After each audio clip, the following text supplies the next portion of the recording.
C'est pas ma vocation, la télé. J'étais pas à 14 ans dans la cave de mes parents en train de jouer l'animateur. J'ai fait de la télé à 35 ans. Donc j'avais déjà une carrière dans la pub, j'avais déjà écrit des bouquins, etc. Donc je pense, voilà, je suis devenu animateur parce que c'était la meilleure façon de mettre en avant des concepts. De mettre mes idées à l'antenne. Bon, voilà, ça c'est vrai. Mais disons, non, ça me manque pas. Ce qui me manquerait peut-être, c'est de plus être dans le game, de ne pas avoir des émissions à produire, des trucs comme ça. Ah, ça, c'était le 13 mai dernier. Thierry Ardisson, Charles, ça représente quoi pour toi? Oh, c'est toute une époque. Moi, j'aimais beaucoup Ardisson. C'est les années 80, 90. Tout le monde en parle. Voilà, c'était une télé très, très marrante. Moi, j'avais eu la chance de participer à une de ses émissions, Salut les Terriens. C'était c'était une époque. Il envoyait une Mercedes noire pour t'emmener sur le plateau. On était toujours très bien reçus. Le gars dépassait toutes les limitations de vitesse. Il était en roue libre totale. T'arrivais sur place, on te servait un verre de champagne. Après l'émission, on peut le dire, je ne dirais pas qui, mais certains fumaient des gros pétards dans les loges. Il y avait une ambiance à la Ardisson, quoi. C'était une télé show, en fait. Il y avait une part de show et c'était franchement quelqu'un que je trouvais intelligent, assez créatif dans son métier. Moi, j'aimais bien cette télé-là, un peu sans foi ni loi, mais créative et intéressante en même temps. Mais c'est vrai que des gens qui créent des concepts à la télé, il n'y en a pas beaucoup. Et Ardisson, il a quand même créé beaucoup de concepts. C'est-à-dire que tous les animateurs aujourd'hui de talk-show lui doivent quelque chose. Je pense qu'il y a plein de gimmicks, etc. Nous, par exemple, on a une tablette là, avec des sons et autres. Ça, c'est Ardisson qui l'a fait le premier à la télé. Et il y a plein de choses comme ça qu'il a apporté à la télévision. Oui, et puis bien sûr, et puis pour les enfants des années 80, il fait partie de ces monuments dont à un moment on pouvait avoir l'impression qu'il serait toujours là, en fait. Il était toujours dans l'innovation, à part les dernières années où par moments il pouvait donner l'impression de regretter de ne plus être dans la lumière. Mais comme tu l'as très bien dit, Charles, c'était un homme libre. Il était corrosif, mais il maîtrisait ce qu'il faisait et c'était un grand professionnel, donc une grosse pensée pour sa famille. Je pense qu'il va manquer à beaucoup de monde. Barbara? Oui, vous savez, dans ces moments-là, on a surtout une pensée pour la famille qui vit un moment difficile. Surtout que, voilà, ils espéraient peut-être que l'issue ne serait pas aussi dramatique pour lui. C'était effectivement une liberté de ton qu'on n'a plus à l'antenne. On a des émissions très compassées. Oublie les grandes gueules.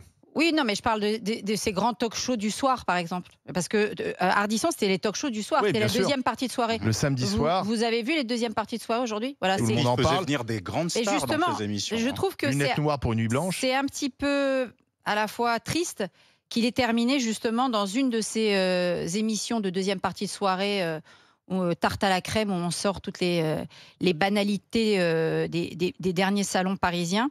Et c'est là d'ailleurs qu'il a fait sa dernière sortie polémique dont il aurait pu se passer, c'est-à-dire chez quelle époque. Et je trouve que effectivement, c'est un peu comme finir une carrière dans une émission de deuxième partie de soirée qui n'est plus du tout à la hauteur de ce qu'on avait à l'époque de Michel Polac, d'Ardisson, de ces émissions où il se passait des trucs. Maintenant, il se passe plus rien, ou alors il se passe des petites polémiques minables, comme ça s'est passé lors de son passage chez Salamé. Intelligent. C'est quelqu'un aussi. C'est une génération. Oui, mais ça comme vous il montre le dit l'époque où lui-même, on est. c'est une génération qui n'avait pas forcément eu idée de faire la télé. D'ailleurs, il a eu une première vie de publicitaire. Avec BD. Oui, il est arrivé à la télé très tard. Il voulait écrire aussi. C'est quelqu'un qui avait. Écrit des livres Oui, c'est quelqu'un qui avait de la culture historique, littéraire, et donc il est arrivé avec la télé avec tout ce bagage. Et il a su aussi apporter ça. Mais il faisait des super interviews. Souvenez-vous des interviews à Tout le monde en parle. Ouais.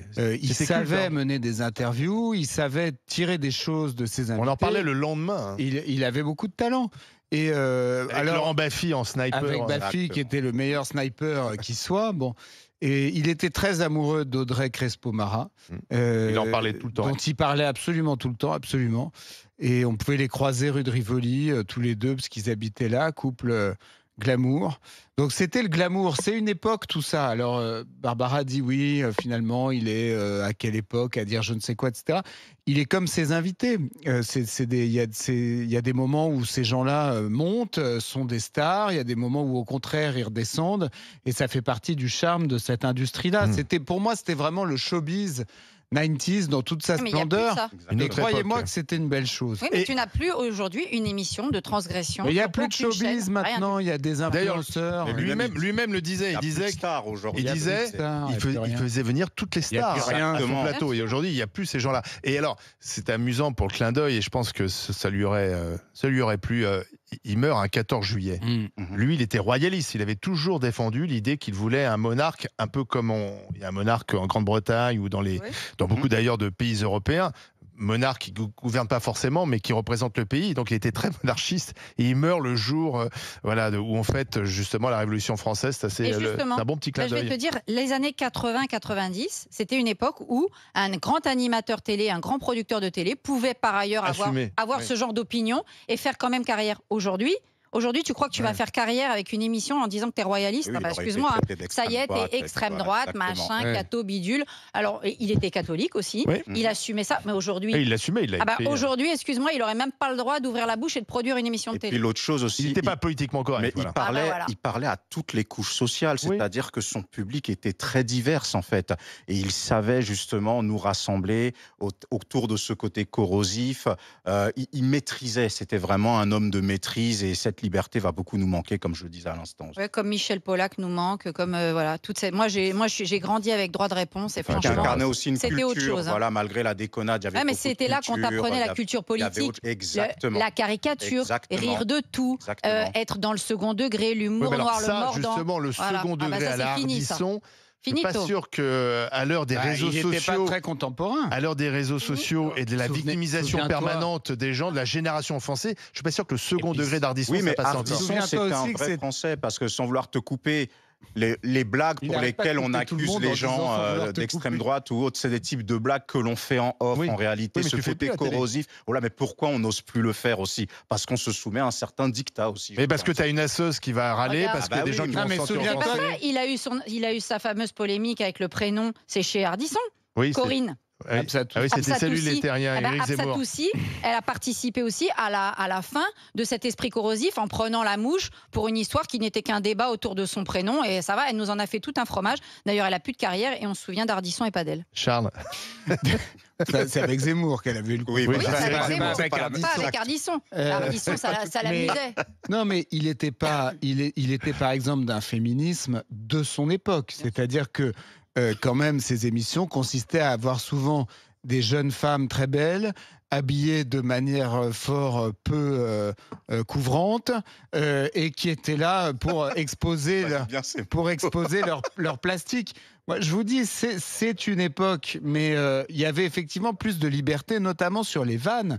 Aujourd'hui, il y a des vannes qu'on hésite à faire, Bien qu'on sûr. n'ose plus faire. Mais même Laurent Baffy, Moi, je censure mes vannes en permanence Mais Laurent parce Baffy que se j'ai censure peur des aujourd'hui. tu sais militants que féministes, écolos et autres tu as raison, mais Laurent Baffy, il y a tristes il y a chagrins, quelques temps, tristes esprits. il s'est excusé de ses vannes. Ah, voilà. Et d'ailleurs, ça avait déplu à Ardisson. Oui, il a Ardisson, fait il nous en avait parlé ici même au micro en disant moi, je m'excuse pas, c'est des vannes qu'on a fait. Les gens qui venaient sur mon plateau, ils étaient consentants, ils savaient où mettaient les pieds. Le bien. Et il en avait beaucoup voulu à son ami parce qu'il l'avait un peu inclus dans ses excuses. Et il a dit toi, si tu veux t'excuser, tu t'excuses, mais moi, je m'excuse pas. Bien Et il trouvait, il aimait pas effectivement cette époque où on est dans la repentance en permanence, où il faut finalement analyser des vannes maintenant. Il faut expliquer Non, mais que la surtout, il faut vanne. faire attention voilà. à la susceptibilité de chacun. Oui, c'est Bah, ça. excusez-moi, si on commence à penser à la susceptibilité de chaque Bah, on dit individu, rien, on dit plus rien. on n'a pas fini. Hein, non, Ouais, mais, ouais. c'est pour ça que les GG, ça reste, excusez-moi, Alors- aujourd'hui, dans le paysage radiophonique et télé, franchement, un endroit où on a une liberté de parole comme les grandes Oui, mais gueules, il n'y en il a faut plus se battre. beaucoup. Hein.